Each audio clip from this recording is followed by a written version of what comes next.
A very good evening to all our viewers. This is Dev Surbi Yadwanshi yet again, and we are with our now popular segment, Culture Cocktail. And who better to have with us than Desmond Nazareth, who has been quite the creative genius. And because he's shy, so I'm going to read out his introduction so that people know who he is and what he's done. So Desmond Nazareth is the principal founder and managing director of Agave India, a company set up in 2007. So Agave India is India's first and only rurally based greenfield small batch field to bottle and forest to bottle craft distillery using Indian know-how and raw materials. Desmond has been instrumental in formulating the 2018 pot still based alcohol manufacturing standards in India, and his list of introduction is pretty long. So I will truncate it at that. So welcome to the segment, Desmond, who's also a dear friend of mine. And are you going to introduce Conrad now? Yes. So Conrad also falls into the same bracket. He's also shy. So I'm going to introduce him as well. So Conrad Briganza is the blender manager of sales and marketing in Goa and in-house mixologist bartender for Agave India, the makers and sellers of India's first and only agave spirits. Orange liquors flavored with India's famous Nagpur oranges, and most recently a spirit and liquor from the culturally significant and unique Mahua flower, among other products. So welcome to the segment, Conrad. It's a pleasure to have you as well. Thank you. So, Mahua, that's the center stage of this segment. And Desmond, you've been speaking about taking Mahua to the world. So let me start by addressing the first question to you. So in one of the articles written by you, you make a case for Mahua as India's GI-enabled national spirit. You've mentioned several reasons for this, including its production in 13 states, rich heritage, its unique source of production being a nectar-laden flower. Can you explain the case you're making and highlight the tradition of production? And for the viewers, you can see on the side of the screen, that's the Mahua flower. So over to you. Okay, so I studied what some of the common factors were for national spirits, and among these were unique terroir, geoclimatic terroir, and also extensive use of particular flowers or products from these flowers, and that in India, these were like the most let's say important factors. Other factors became uniqueness and deep cultural footprint root, which is true of Mahua because of its extensive use in the tribal area of central India, as you said, 13 states. Then there is the issue of availability of high quality, international quality product, which is what we have helped make available. So we are sort of adding a layer onto this cultural history, significance of Mahua as far as tribes are concerned.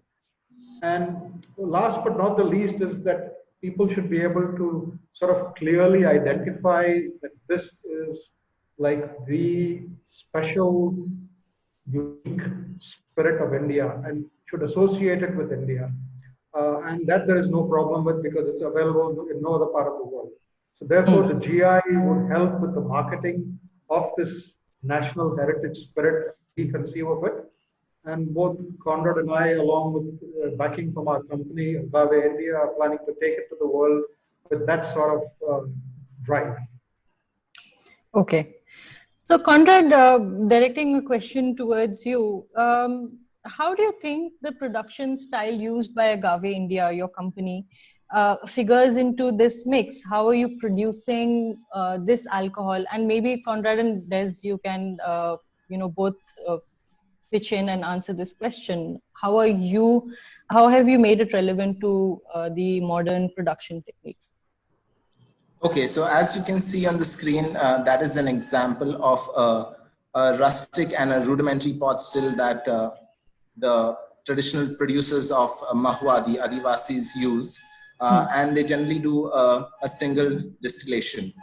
So Mahua is a natural bouquet spirit, and there are these village pot stills that are classically used to produce Mahua, and what we have is a little bit more sophisticated. So the village producers will not bother too much with hygiene. That's not one area of emphasis for them, and they do only one distillation.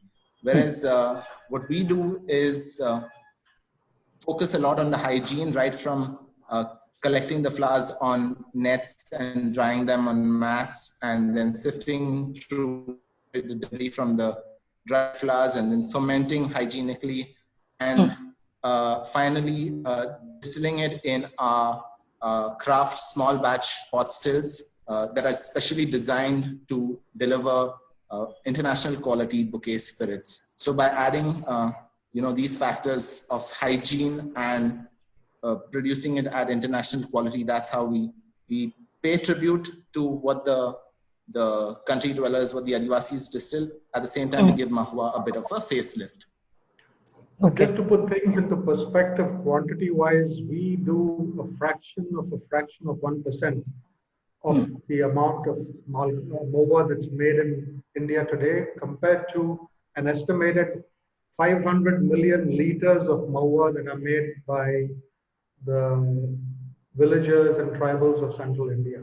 So we're literally a tiny tip of the iceberg that Mahua represents at the moment. Okay. So let me veer off and also ask you, you've also been speaking about, your tussle with the excise slabs and things like that, because this is an IML and not an IMFL. So you speak about a separate excise slab to encourage the promotion of this industry. Will that also contribute towards Mahua, your vision of a GI-enabled national spirit that you envisage? Yeah, at the moment, we slab that is called IMFL, or more appropriately, Indian-made liquor, because there's nothing foreign about Mahua and there's nothing possibly foreign about it. The tax category under which we are operating, of course, is variously taxed in different states in India, with extremely high taxes in certain states like Maharashtra and Karnataka, and moderate taxes in places like Goa and so on. Goa is at the lower end of that particular IML tax category, if you will. Now, the imported liquors are in a very high tax category. They pay some additional duties as well. And country liquors are generally taxed at an extremely low level. To give an example, the excise duty on country liquor in Goa, which is in penny here, is about 5%. And the duty on IMLs is somewhere in the vicinity of 25%. Right? Okay. So you can see that makes a big difference. Now, between these two categories, there's a range of possible values, and we are looking at how to enhance the ability of entrepreneurs, even tribal entrepreneurs especially, actually, to get into Indian heritage alcohols. And as part of that vision, we are hoping and pushing different states, because alcohol is a state category. Anything you do in one state doesn't necessarily apply in another. We are pushing them to create a new tax category called Indian heritage alcohol. And to start at a state level or a regional level and give it a value that is on the low end of that spectrum between country and IML. So for example, you say Goa, and I want to say, let's create a category valued for something like between 8 and 10% for the heritage alcohol category. Now, this particular category is not necessarily, now Goa, for example, has declared penny, which is a country liquor, to be a heritage alcohol of Goa, but there's no special tax category. So other states still consider it to be a country alcohol, whereas if each state were to define a heritage alcohol category for itself, then one could argue that at some point different states can recognize each other's heritage alcohol categories and thereby allow for the movement of heritage alcohol that's made in India between states in India. So that is where the value of this heritage alcohol comes, where entrepreneurs, people who don't have much money to get started with these things, can get started and start producing quality alcohol. The extra tax country liquor would pay for the regulation of the same. Absolutely. And to just interject with an example, if I'm not mistaken, you produce in the state of Andhra Pradesh, but you are selling only in Karnataka and Goa, if I'm not mistaken. That's correct. As far as Mahua is concerned, these are the only two states in which we have permission to sell, but both in the IML category, not as a heritage alcohol. So this whole effort towards a heritage alcohol is going to take time, many years possibly, but we are making headway in certain states which are, let's say, heavy Mahua producing states, like Chhattisgarh, Jharkhand, and so on. Okay. So that brings me to the second question, and it's coming out of the first question. You want to take Mahua to the world. What is your vision on this front, and how will getting recognition as a national alco-bev help you in this regard? Because India is a very, very vast country, and despite Mahua being produced in 13 states, we have far more states, and like Goa has Feni, and other states would have their own alcohol. So how can you push for Mahua to have a recognition at the world stage with such a rich heritage in India itself? Yeah, I'll begin the answer. Perhaps Conrad will fill in some gaps later. Most countries do have a national heritage alcohol of some kind. Some countries have more than one actually. And there's no reason, India being such a culturally diverse place has none. I mean, literally, what you see on the screen there says India Mahua. That's what we hope that 10 years from now, people will naturally associate with India, just as they associate cognac with France and even coconut arak with Sri Lanka. Okay, so how to get recognized? What has the largest geographical and cultural footprint in India, and what has actually been hidden from the world and from a large part of India because of some crazy colonial policies that got enacted 130 odd years ago, if I got the numbers approximately right, which we have uncovered. And Conrad actually will speak a little more about how this whole thing starts with a certain suppression that is due to the British colonial powers in a certain part of India that then proceeded to get adopted all over British India. Okay, over to you, Conrad. So the British wanted to check intemperance and they also wanted to generate revenue.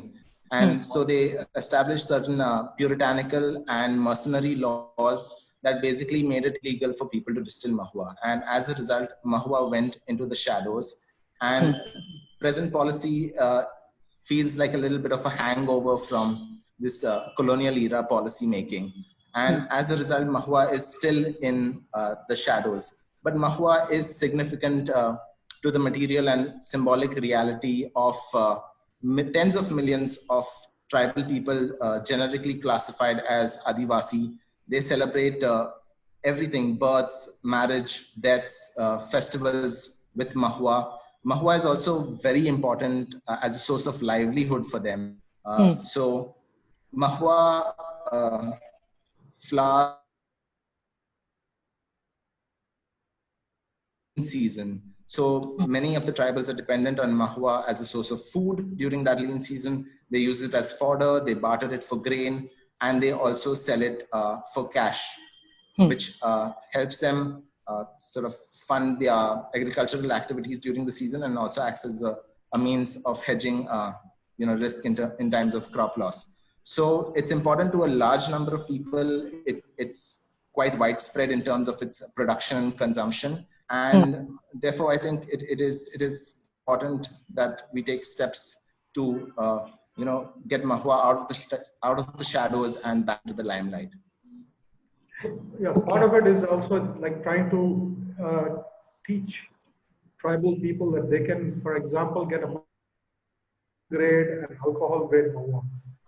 Mahua flowers are extraordinary in that they are kind of a strange cross between a raisin, date, and a fig in terms of quality. When you just eat them, hygienically collected flower, you pop it in your mouth. Those are some of the tastes that are evoked by a Mahua flower. So they can easily find roles in confectionery. A local entrepreneur here in Goa, a young man, has started using Mahua flowers along with some chocolate liqueur and Mahua liqueur to make chocolates. Okay. So people are enjoying the flower in that form. They can be put as a sort of substitute for raisins in breakfast mixes and so on. I mean, there are quite a few confectionery applications that are out there that are to be explored, but only with food grade Mahua, which will have a higher value than this lower grade Mahua that tribals are used to working with. So we are spreading the word that there is a possible high-end market for Mahua, both in India and abroad, as a food item as well as a base, fermentative base for high-end alcohol. Okay. And from what I'm hearing is, and also I've had the experience of tasting Mahua much before it launched into the market because of Desmond. It's extremely versatile as an alcohol, and it's something that is so unique. I don't think it has a parallel anywhere else in the world, and for that itself, it's very, very unique. So coming back and to the third question for today, maneuvering the labyrinth of permissions for producing Mahua must have been quite a task for you. Do you see this easing up as support for Mahua increases with time? So over to you, Des. Actually, we've sort of carved what I call a certain country road, which has to turn eventually into a highway of some kind, over to reach the world. We have, in the course of carving out this country road, we had to sort of push and convince people in different states where Mahua is grown and collected by tribals, from where we had to go and work with tribals to collect them and transport them to the state where we have our craft distillery, Andhra Pradesh, where we initially started by looking for permissions to produce something like this. But in Andhra, Mahua used to be treated as a country alcohol, and we were not a country alcohol manufacturer.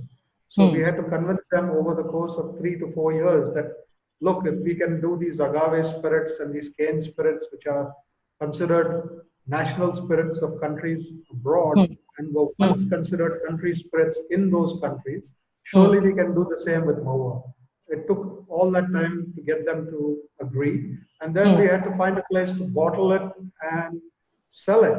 And the place obviously was Goa, where we were doing the other liquids that we make. And as a result, we were able to then establish a pathway from the Mahua flower producing states in central India to Andhra Pradesh to Goa. From Goa, then the next step became, let's see where in India we can take it. So we tried Karnataka. People hardly knew about Mahua, so perhaps they didn't, give us the like a very tough scrutiny. And then we tried Maharashtra. The results were amazing. I mean, in Karnataka, it took us 6 months, which is a fairly long time by any standards, but by Indian standards, relatively short.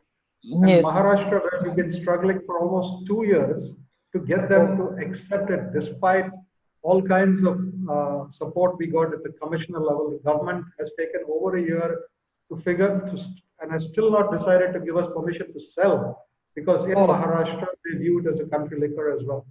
So the varying responses we've got from these two states really would represent the range of kind of responses that other Indian states would probably offer us.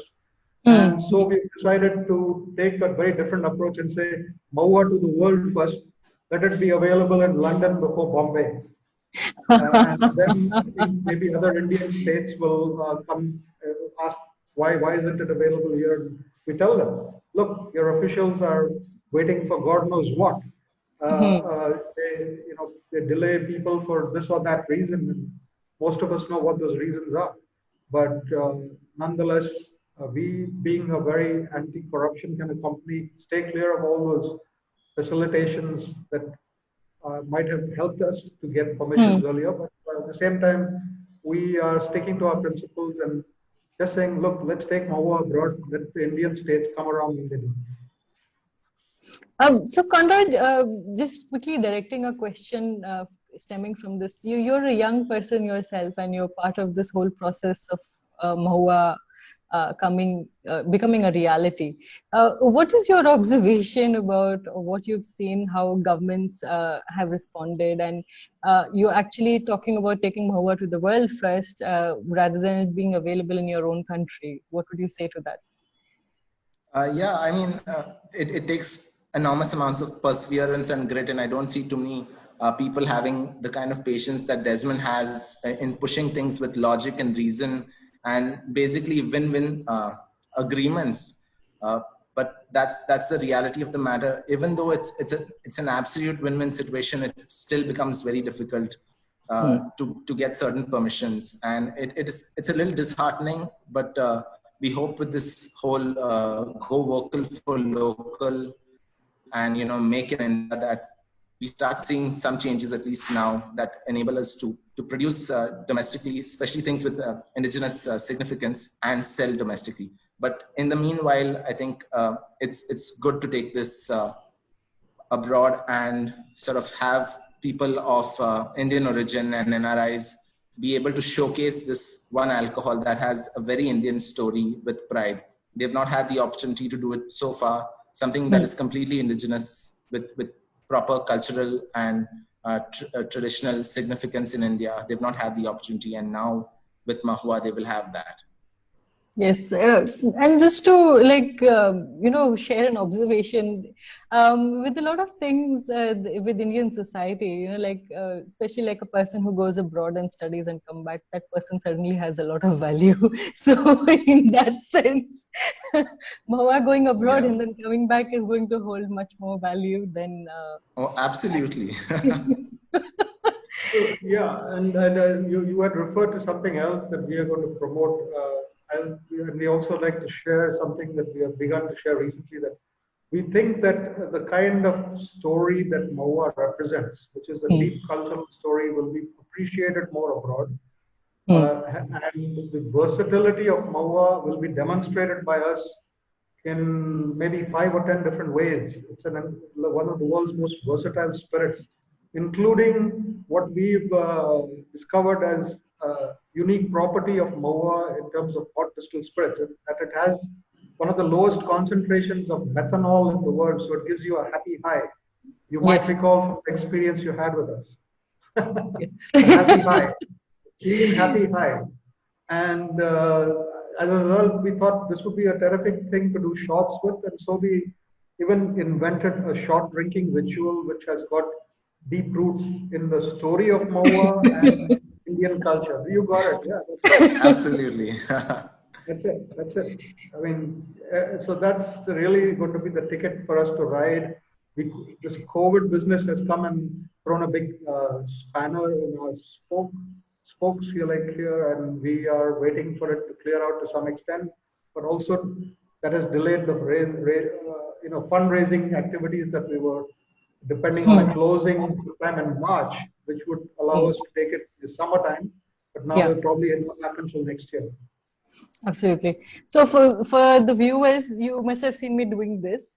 This signifies the Mahua shot ritual that was developed over time, and it's very, very unique. So what we'll do is that in the comment section, you can check out. I will post the link to what this whole ritual is, so you can check out. That's something interesting also along with this. So coming back to another question that I wanted to address with you today, Desmond and Conrad, what drew you to make Mahua in the first place? What was your inspiration? And can you talk a bit about why Mahua? Like, how did it happen? Okay. when we started our company, we were really chasing a different dream, which was to make agave spirits, which we had discovered were possible to make in India because there was a huge cache of agave plants, a specific species that is used in Mexico to make agave spirit, which they call mezcal. So that was the initial brand. Now, having done that, one began to think automatically of what else can be done in this craft distillery. And actually, the story harks back to a little note I made to myself in 2002 when I was somewhere in the Daman area and happened to be told about a country called Mahua, which was the first time I ever heard about it. That was available outside, made with flowers. So I went looking for it and couldn't find, even after considerable search, a good source. And then eventually somebody brought me a sherry-looking bottle with some slightly opaque lid. And this is such an unusual taste, but it's not made well. Perhaps if made well, this would be good.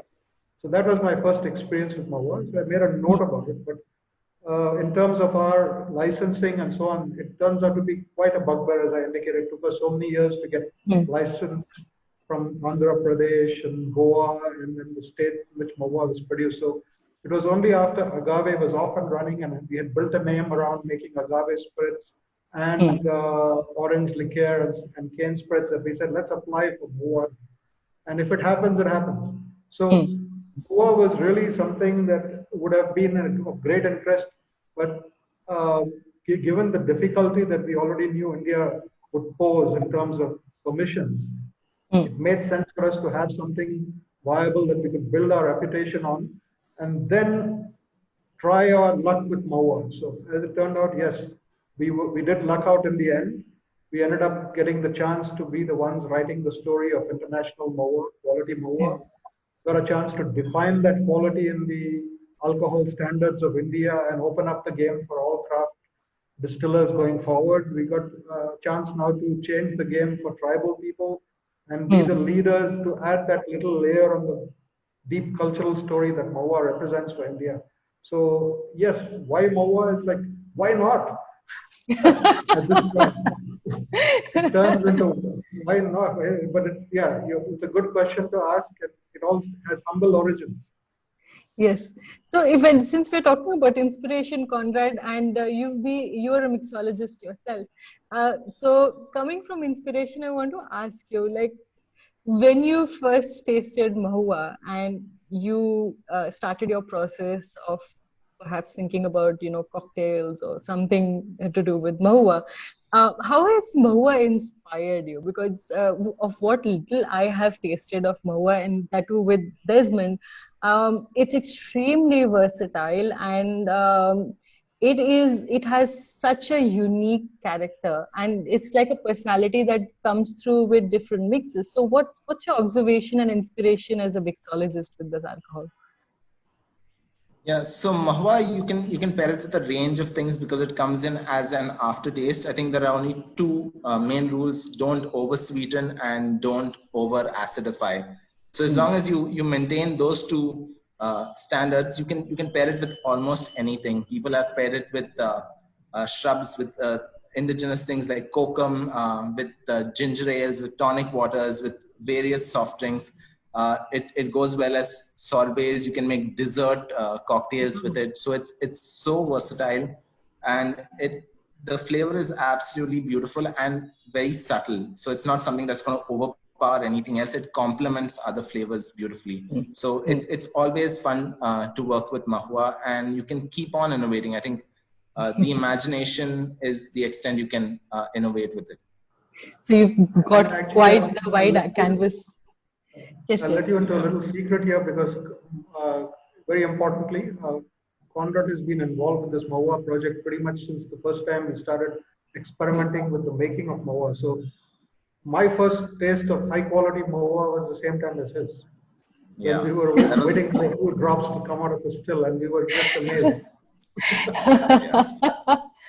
That must have been such an amazing experience to see, your absolutely. your vision of the alcohol coming out with the hygiene standards and the high quality and everything in place. Okay, Yeah. so it's been fun talking about all that we have, and sadly, we come to our last question, but it's somewhat of a serious question. So, with Mahua, you have a lot of tribal communities involved with your entire process. So, how do the tribal communities involved in picking these flowers for production figure into your scheme of taking Mahua to the world? So, Mahua as a brand is already going to the world. So where do the tribals who are part of it figure into it? Conrad, do you want to take a shot at it first, and then I'll maybe add. Oh yeah, I'd love to take this question. We have to first start with the Mahua economy. So as I mentioned, Mahua flowers during the agricultural lean season, and the tribals collect the flowers, they dry it in the sun, and they reserve some for themselves, and they sell the rest for cash. And then it gets aggregated. They sell it at the local market called the Heart, and it gets aggregated and reaches cold storage. And it comes back to the local market during the festival season. So they sell it for very little money during the peak Mahua flowering season, and they buy it back at a huge premium during the festival season. Flowers that the community themselves have been involved in collecting and sun drying. So Okay. the aggregators are not adding value, they're just storing and selling back. What we do is we buy from tribal self-help groups, and we make sure that they get paid a fair value for the flowers. Right now, there's not much regulation surrounding the Mahua flower trade, and in some places where there are tribal populations, it's illegal to even possess flowers. So as a result, they have no negotiation power. They have no ability to bargain. So by working directly with the tribals, we can make sure that they get a decent amount. But as Desmond mentioned, we're doing a very, very small amount of distillation given the scope of Mahua.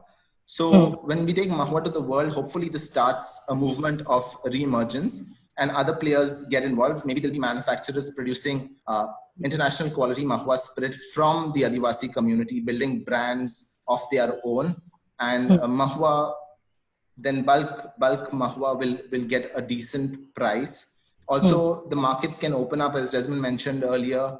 Mahua is a very delicious and very nutritious flower. So you can sell food grade flowers as well as add value by creating other food items from the flowers. Then Mahua can be used to give impetus to tourism in the central belt of India, like having a cultural festival during the Mahua flowering season. Like you can smell a tree with Mahua flowers from quite a distance, like half a kilometer away, you can smell it, because it's that unique, prominent, that musky smell sort of definitely gets your attention. So having cultural festivals during the Mahua flowering season, as well as distillery visits during, like throughout the year, visiting the local distilleries making Mahua would be a really good way of sort of boosting the livelihood and the lifestyle of the people associated with Mahua. And there's a lot of beautiful art involved with Mahua, and the tribals have really, really unique art styles, like Gond art, which I have been like showing around during this presentation, is very unique and special. So they can have sort of arts and craft stores and also sell high quality Mahua. That's really lovely, and it's so heartening to hear that the tribal community that you have working for you in a way are such an intrinsic part of what you are intending to take to the world. And I really wish all the best to you. Desmond, would you like to add to this question that I asked about the tribal community? Yeah, sure. It's also really a big thing for the tribal folk to realize that this flower can generate a spirit such a high quality and something that was a matter of shame, and they used to hide from people and maybe offer only people who they knew very well could be out there, not just out there in open in India, but now we're talking about taking it to the world. And when we're traveling through these regions, I was interviewed a couple of times by local channels, and they got excited about that. They were like, I've had tribal people actually shed tears when they saw our bottles, because they said, that's our maua. That's like what, when it was like a revelation to them that something that was treated with shame can now be produced with pride. And I think it's going to make a big difference to them, as Conrad was saying, that once the tourism thing kicks in, because then they can make good quality stuff for sale to tourists within the state, even if it doesn't turn into a cross-state kind of heritage alcohol. They can make their own stuff and make it well. And if this heritage category comes about in at least one or two states, I think others will adopt quickly. And there are 13 states from all the way from Rajasthan, Gujarat, sweeping through central India to Bengal. That will affect maybe a couple of 100 million tribal people and surrounding folks through livelihood possibilities. So it's a big thing potentially, and I see we have declared very grandiosely the 2020s to be the decade of Maua, and rather prematurely we declared 2020 to be the year of Maua. So we didn't think it would be the year of forward. So we'll go on. Okay, so scratch that 2020 year and then look at the decade. The decade is promising. Absolutely. Desmond Nazareth and Conrad Braganza, it has been such an immense pleasure in having this conversation with you today. We've covered up so many aspects about what Mahua is and what you're going to do with it. Mahua to the world sounds like an amazing idea, because it has the pride of every Indian attached to it, that we would have our own alcohol that we can call as our own on the world stage very soon. So for our viewers, this was Desmond Nazareth and Conrad Braganza from the brand Desmond G and Agave India, who've been with us for this segment known as Culture Cocktail. You can connect with us. They will be available. I will tag them on the comment section. So if you have any questions, you want to get in touch with them, I will also provide a link to their official page so that you can get in touch with them as well. And to know more, and website as well. So we will do that. And please, at least once in your life, try out Mahua, because it is something that you should not miss at any cost. So thank you so much, guys, and we'll see you on the other side. Thanks. Thank you. It's been a pleasure. Okay. Absolutely. Bye. Yeah. Bye. Bye.